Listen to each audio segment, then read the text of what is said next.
Hello and welcome all to our online learning sessions. First of all, good afternoon everyone. I hope you all are good and fit at your rooms.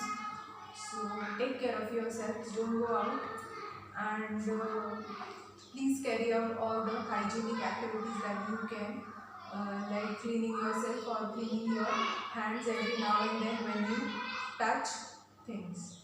So today we are going to start standard 10th Science 2, lesson number 2, that is life processes in living organisms, part 1.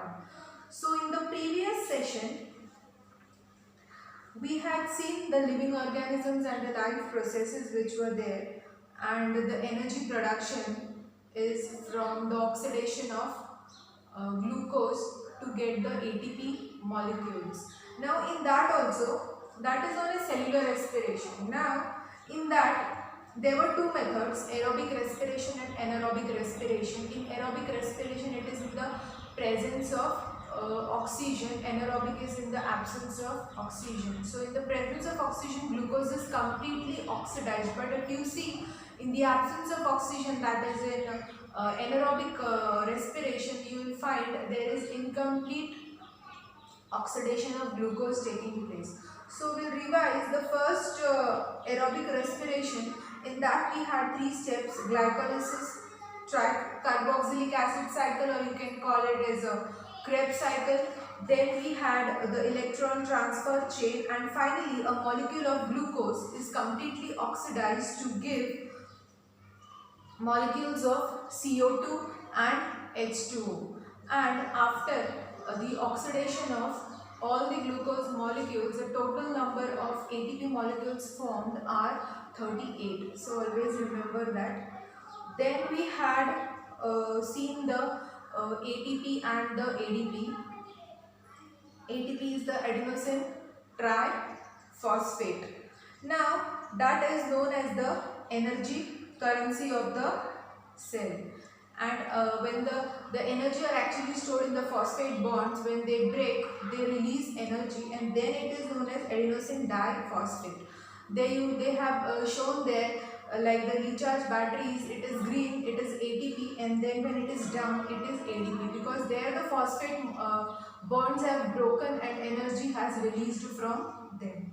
So now in that we saw the aerobic respiration also, which leads to the formation of alcohols or lactic acids, or the process of fermentation takes place. Now further we will see now which type of cellular respiration performs complete oxidation of glucose. Now as I said earlier, which respiration? It is aerobic respiration or cellular respiration in presence of oxygen. If oxygen is there, that time only complete oxidation of glucose will take place. Then which cell organelle is necessary for complete oxidation of glucose? As I said earlier,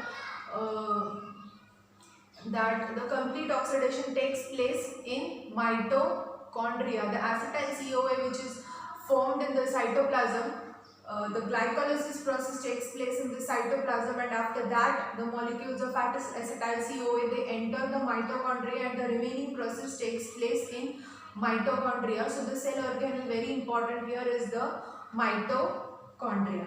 Now energy from different food components. Excess of carbohydrates are stored in livers and muscles in the form of glycogen. What is the source of protein? What are they made up of?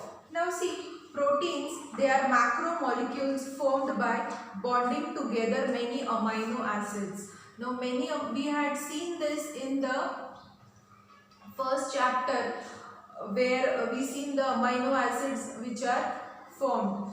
There we see the such many amino acids together, they form protein molecules. So proteins are the macromolecules formed by bonding together many amino acids. Proteins of animal origin are called as first class proteins. So you can remember this for the fill in the blanks if it comes. Proteins of animal origin are called as first class proteins. Now we can get 4 kcal of energy per gram of protein. Per gram. or you can take it as 1 gram of protein will give you 4 kilocal of energy. Now amino acids are obtained after digestion of proteins. So after digestion of proteins, amino acids are obtained. So how amino acids are obtained? They are obtained after digestion of proteins. Now those amino acids are absorbed in the body and transported up to each organ and cell via blood. So these amino acids, they are absorbed in the body and transport to each organ and cell via blood. So because blood is the circulatory thing, so everything will circulate through blood only. From these amino acids, organs and cells, they produce various proteins. From these amino acids, all the organs and cells which are there, they produce different types of proteins from amino acids. So various proteins necessary for themselves and the whole body. So whatever is necessary for the particular cell or organ or the whole body, the proteins are produced. Now examples are given here, amino acids. Now for example, skin, which protein it is forming there? Melanin and keratin. Now melanin, you know, because of which our color is bright or light. Then we have bones. Bones produce the protein ocin. Then have cells. Various proteins of cell membrane, various enzymes. So various enzymes are also very helpful. And the cell membrane, it is made through the amino acids. Now pancreas. Now pancreas, they secrete proteins called insulin and trypsin. That is trypsin. Then we have pituitary gland. Now you know, as the pituitary gland, it secretes too many hormones over there. So hormones are nothing but they are proteins. Then we have muscles. Now muscles have actins and myosin flexible proteins. They are also produced from amino acids. Then blood. Blood is what? Hemoglobin and antibodies. They are also proteins only which are they are formed from amino acids. Now here hemoglobin, hemo means iron. So that is also a protein. Now further, excess of amino acids obtained from the proteins are not stored in the body. Now whichever excess of amino acids are there, which are obtained from the protein, they are not stored in the body. They are broken down and ammonia formed is eliminated out of the body. So excess amino acids are there. They are broken down into ammonia and given out of the body. If necessary, excess of proteins, they are converted to other useful substances like glucose through the process of gluconeogenesis. So gluconeogenesis is the process by which excess of proteins, they are converted into useful substances like glucose. Now plants produce the necessary amino acids. Now they have a mineral known as de novo and thereby they produce different proteins. Now an enzyme Rubisco, as you can see, RUBISCO, present in the plant chloroplast is most abundant protein found in the nature. It is Rubisco, which is the most abundant protein found in the nature. It is present in the plant chloroplast. Now chloroplast is an organelle, is a site where photosynthesis takes place. Now from where do we obtain the lipids?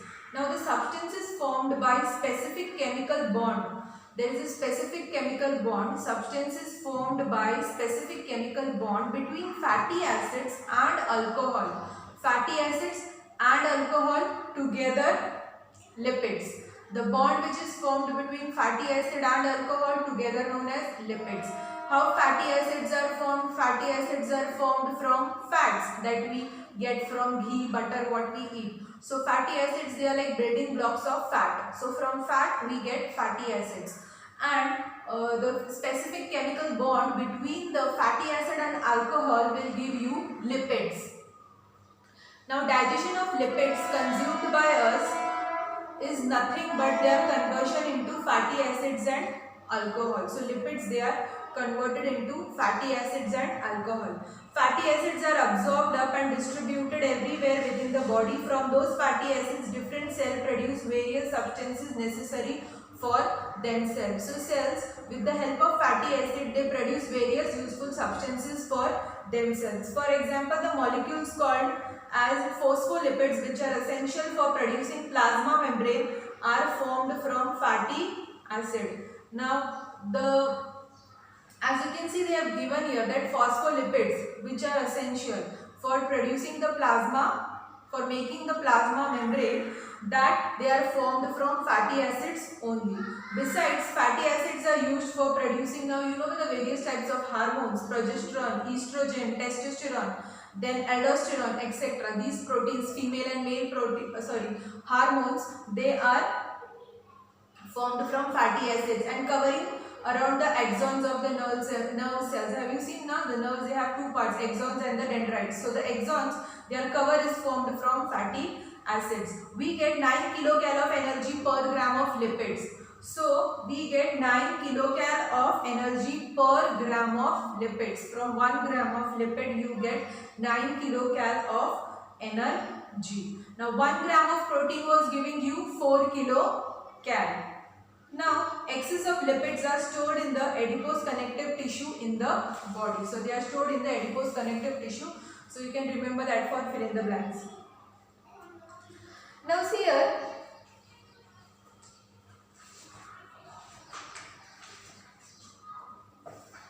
Many times you cannot eat hot food due to inflammation and ulceration in the mouth. Now that is because of the deficiency of vitamin B complex. So that is why hot and spicy food, when you eat, you get that burning sensation in your mouth. So we'll see the inflammation or ulceration in the mouth occurs due to lack of enough vitamins in the body, and the most importantly, which deficiency of vitamin it is B complex. Because of that you get that ulcerations in your mouth.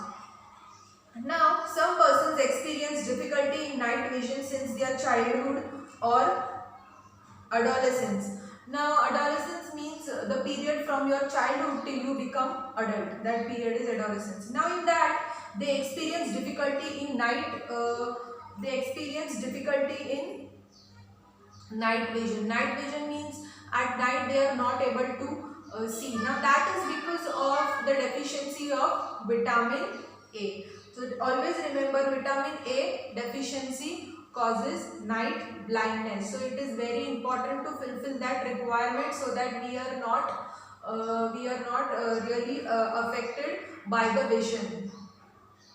Now further, vitamins are a group of heterogeneous compounds of which each is essential for proper operation of various processes in the body. So they are a group of heterogeneous compound, means different compounds. If it is same, then we call it as a homogeneous compound, but they are heterogeneous compound which are very essential. If something or deficiency is there, we know what the part or that organ it stops working. For example, vitamin A deficiency, if you don't have, then you get that night blindness wherein you can't see at night. Now, each is essential for proper operation of various processes in the body. So, every vitamin is very important for carrying out the important processes in the body. Now, there are 6 types of vitamin, that is A, B, C, D, E and K. So, remember, it is A, B, C, D and K. Out of these, A, D, E, K are fat soluble. A, D, E, K are fat soluble and B and C are water soluble vitamins. We have seen that FADH2 and NADH2 are produced in the processes like glycolysis. See, we had these two molecules, NADH2, FADH2, they are also energy molecules only. So that also require, for their production also vitamin is required. So vitamins like riboflavin stands for vitamin B2. So remember, B2 stands for riboflavin. So vitamin like riboflavin B2 and nicotinamide, that is vitamin B5, they are respectively necessary for their production. So here riboflavin and nicotinamide, that is vitamin B2 and vitamin B5, they are essential for the production of NADH2 and FADH2. So remember that. Now A, D, E, K, they are fat soluble. Vitamin B and vitamin C, they are water soluble. Further, many times we experience dryness in the mouth.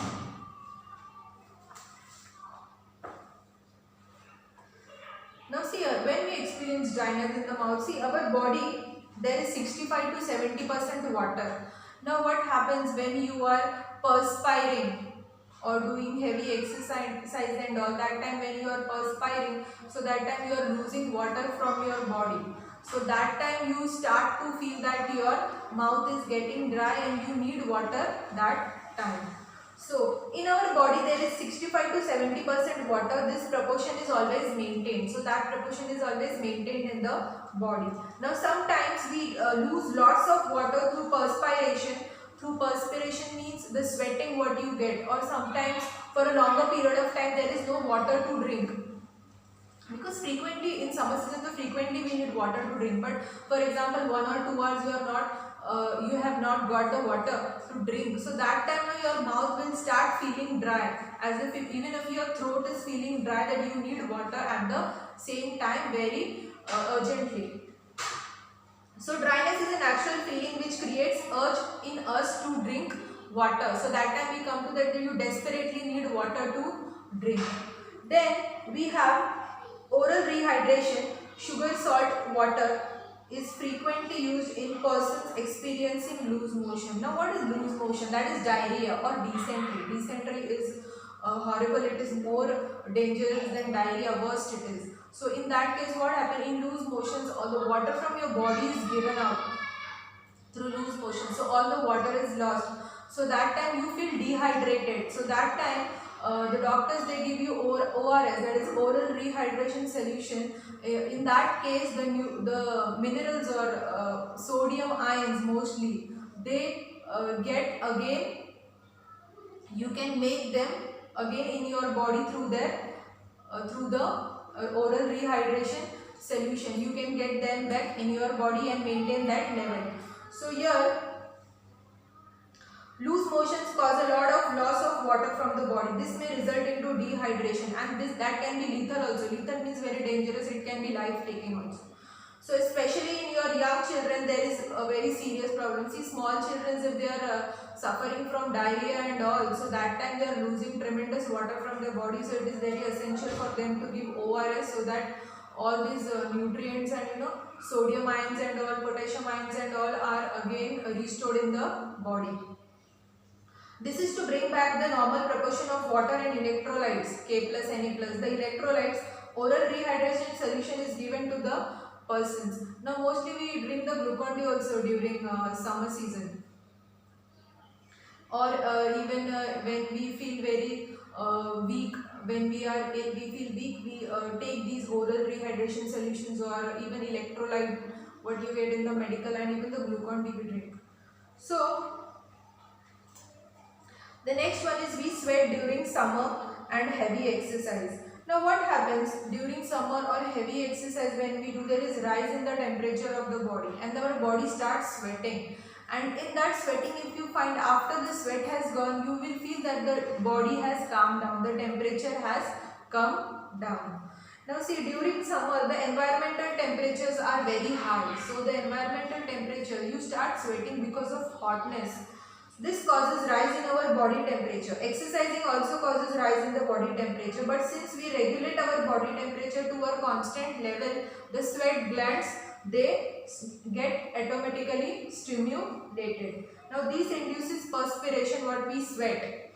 The sweat evaporates and causes fall in the body temperature. So thus for regulation of body temperature, the sweating is done. Further, there is about 65 to 75% of water in our body. Now, how much water is there? It is 65 to 75% of water in the body. Each cell contains around 70% of water weight by weight. And blood plasma, the plasma which is there in the blood, that also contains 90% of water. So, functioning of the cells and thereby the whole body disturbs even if there is a little loss of water from the body. See, all the main things. The blood plasma, the cells only they grow and they make tissues, organs. So these are very important. Now these only contain 70 to 90% of water they are containing. So even if there is a little loss of water, the body will suffer. Hence water is an essential nutrient. So remember, water is also an essential nutrient because 60 to 75% of our body is made up of water. 65 to 70%. Now, along with all about nutrients, fibers are also essential nutrients. In fact, we cannot digest the fibers. However, they help in the digestion of other substances and ingestion of undigested substances. Now, we obtain fibers from leafy vegetables, fruits and cereals. Now, these fibers are very important because they help in the digestion process, and whatever is undigested, they help that to remove out from our body. Now, we will see what are the symptoms of disease. Now, see this, you can find what are the symptoms of the disease. Now, night blindness, that is caused by deficiency of vitamin A. Rickets, it is by vitamin B. Beriberi is by vitamin B1. Neuritis is by deficiency of vitamin B12. Then pellagra is niacin deficiency, that is vitamin B3. Then anemia, so you know that is deficiency of iron in your blood. And scurvy also you know that is because of vitamin C, the ascorbic acid. Now, so you can find out what are the symptoms of them. What do you mean by coenzymes? Now see, coenzymes is a non-protein compound. Coenzyme is a non-protein compound that is used for the functioning of the enzyme. So for enzyme, they are proteins, so they require non-protein substance. So they are coenzymes and they are like catalysts. They are attached to them, they are like catalysts. They speed up their work of the enzyme. So that is why they are very important. Now, it is bound to the enzyme as a catalyst. Now, catalyst is a substance which takes part in the reaction, increases the rate of the reaction without getting involved in it. So, this increases the rate of reaction. Coenzymes always act along with the enzymes. They cannot work independently. See, alone they can't work. They work with the enzymes only. But the same molecule of coenzyme can be used again and again because it is not reacting only. It is not taking part in the reaction, just helping to speed up the reaction. So, it can be used again and again.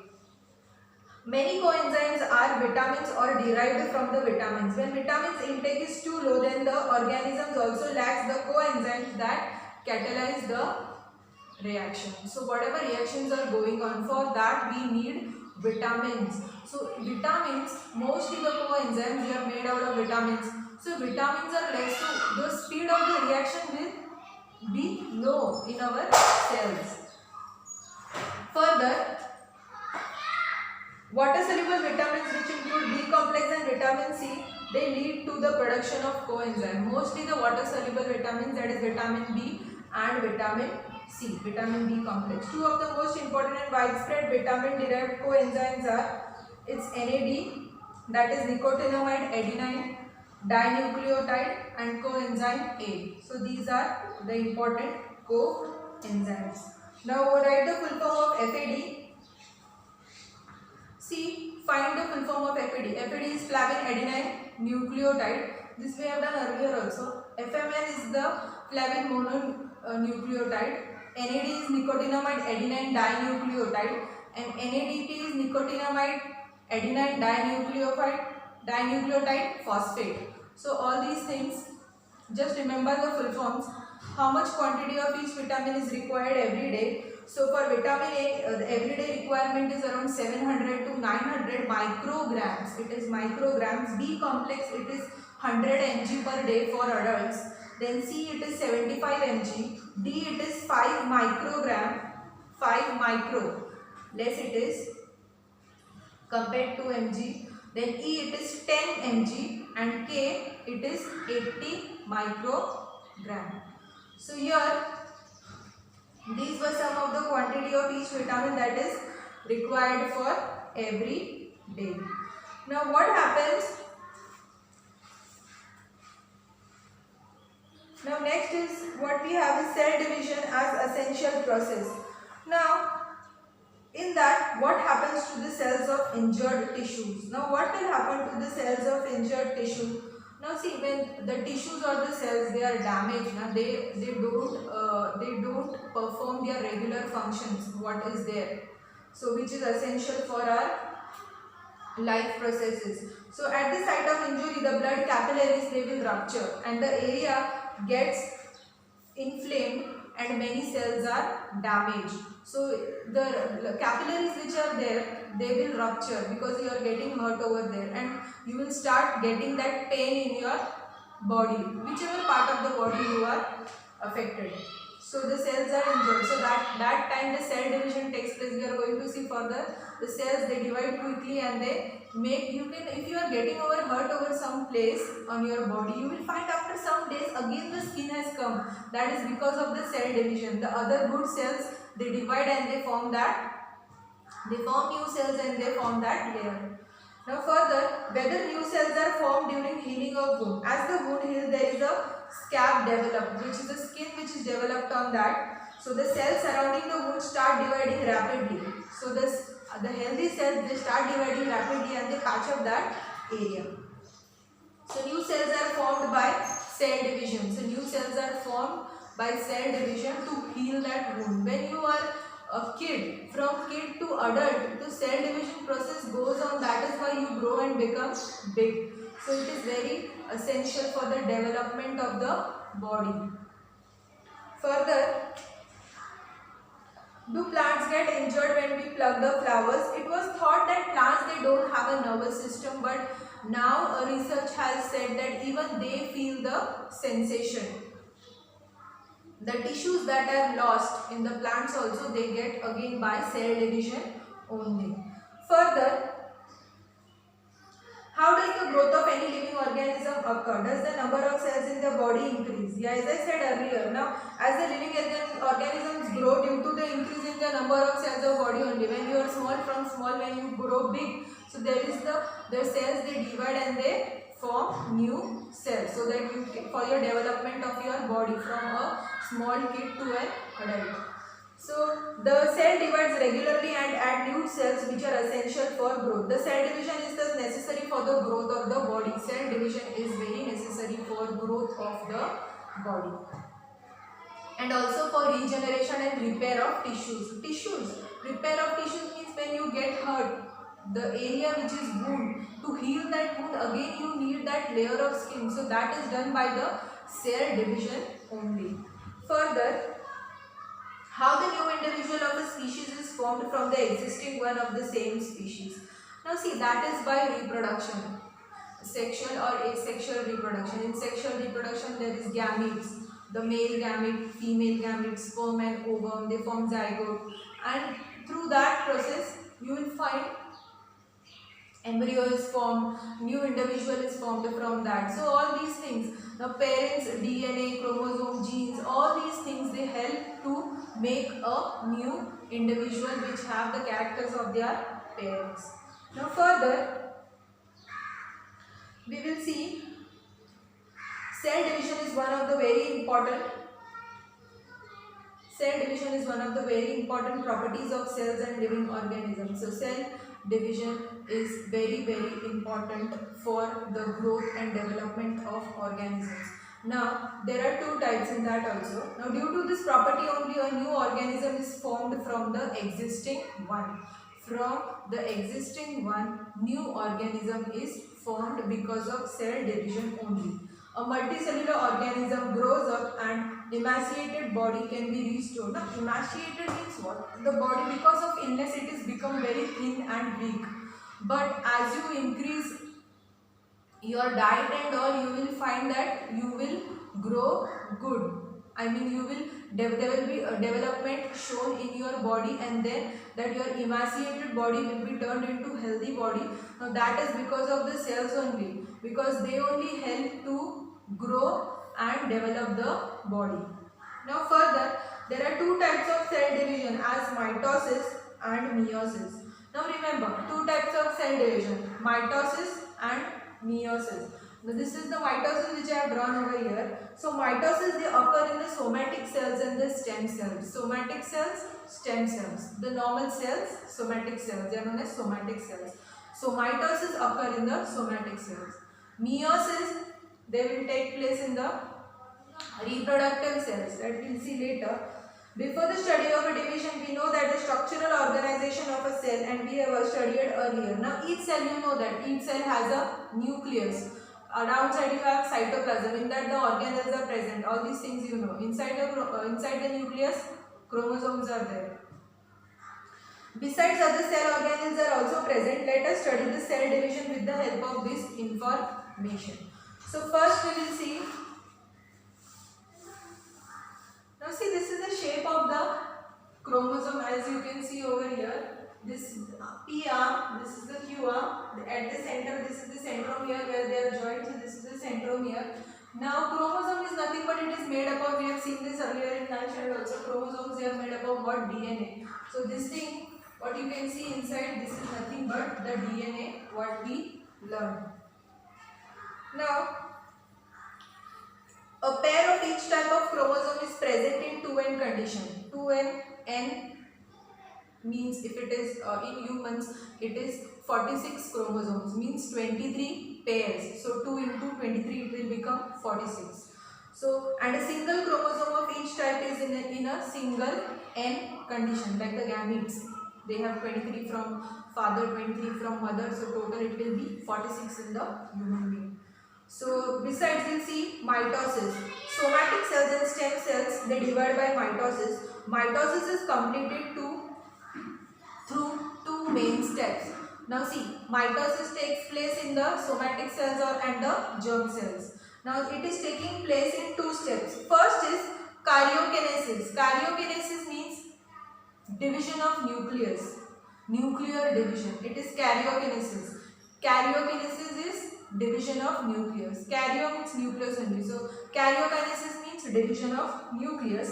And cytokinesis. Cytoplasm division takes place. So karyokinesis, it is nuclear division. Karyokinesis, it is nuclear division. And cytokinesis, it is cytoplasmic division. So remember these two. Now karyokinesis is completed through 4 steps. See these 4 steps. This is for karyokinesis. Karyokinesis, early prophase, late prophase. This is one only, just have shown the early and late prophase. This together is prophase, metaphase, anaphase, and then you have the telophase. Now as you can see over here, see, this is a cell. Inside it is having a nucleus. This is the nucleolus, this is the nuclear membrane. Inside there are chromosomes. Here outside the nucleus there is cytoplasm. Now these chromosomes, nuclear membrane and nucleolus, together they are in nucleus. And outside you will find centrioles. Now this is the, as you can see, the structure of the nucleus. So the first we will see prophase. In prophase, condensation of basically thread-like chromosomes starts. Due to this, they become short and thick and they start to appear along with their pair of sister chromatids. So see, earlier they are just a thin fiber-like thing, and this was in the early prophase. Now in the late prophase, you will find they are joined together with their sister chromatids to become pairs. You can see over there clearly. Centriole duplicates and each centriole moves towards the opposite poles of the cells. Nuclear membrane and nucleolus starts to disappear. See, these centrioles, they start to move towards the opposite pole. This will come over here. See, it was here. So one will go up, one will come down. And you can see that the nuclear membrane, see, this is nucleus. This is the cell. Inside it is nucleus. So this is the nuclear membrane. See here, it is distinct. Here it has started to disappear. Even the nucleolus which is present over here it starts to disappear. So remember what you will write, they are appearing in the sister chromatids in a pair. Then the nuclear membrane starts disappearing, nucleolus starts disappearing, and the centrioles, they start to move to the opposite pole. So remember this much. So in prophase, condensation of basically thin thread-like chromosomes starts. Condensation means like they are big, they start to condense and become small. So here they are big, they start to condense and they are seen in pairs of their sister chromatids. Centrioles, they duplicate and they go towards the opposite poles over there. Now nuclear membrane and nucleolus starts to disappear. This is done. Now we will see this was done, prophase is done. Now it is a metaphase. Now see in the metaphase, nuclear membrane completely disappears. Now see here it is disappearing. This stage gone completely, nothing is there, you can't see also. So here it is, chromosomes complete their condensation and become clearly visible along with their sister chromatids. See, sister chromatids, two pair it is there na? First it was only single. So what will happen? They start to appear distinct, means you can see them clearly and they arrange their cells in the equatorial plane. Special type of flexible proteins or spindle fibers you can say, they are formed between the centromeres of each chromosome and both the centrioles. See this part you can see, these are spindle fibers. What these lines are there, these are spindle fibers. See, they come from here and they are going to the centrioles. So remember, in metaphase, nuclear membrane completely disappears. Even the nucleolus is not there, it has gone. Chromosomes complete their condensation and they are clearly seen and they arrange their cells in the equatorial plane. Now special type of flexible proteins called spindle fibers, see, they are formed between the centromere of each chromosome and that goes towards the centrioles. This is easy with the diagram, you can understand. This is in metaphase. Prophase, pro, first, second, metaphase, third we will see anaphase. In anaphase, the centromere splits and thereby sister chromatids of each chromosome separate. See, they split, sister chromatids separate and they are pulled towards the centromere. So see, in anaphase, centromere split and thereby sister chromatids of each chromosome. This one sister chromatid, this one sister chromatid, together they were forming the chromosome. They separate, they are pulled towards the centromere in opposite direction with the help of these spindle fibers, because they were attached here at the center. So because of that spindle fibers they are pulled, so they are pulled towards the poles. Separated sister chromatids are called daughter chromosomes. So these are known as daughter chromosomes, the separated ones. Chromosomes being pulled appear like a bunch of bananas. So they are appearing like a bunch of bananas which is going from there. In this way, each set of chromosome reach at the two poles of the cell. So this set will reach at this pole, this set will reach at the opposite pole. Now we'll see the telophase. The chromosomes which have reached at the opposite poles of the cell now start to decondense. Now see, this structure will start to form again over there.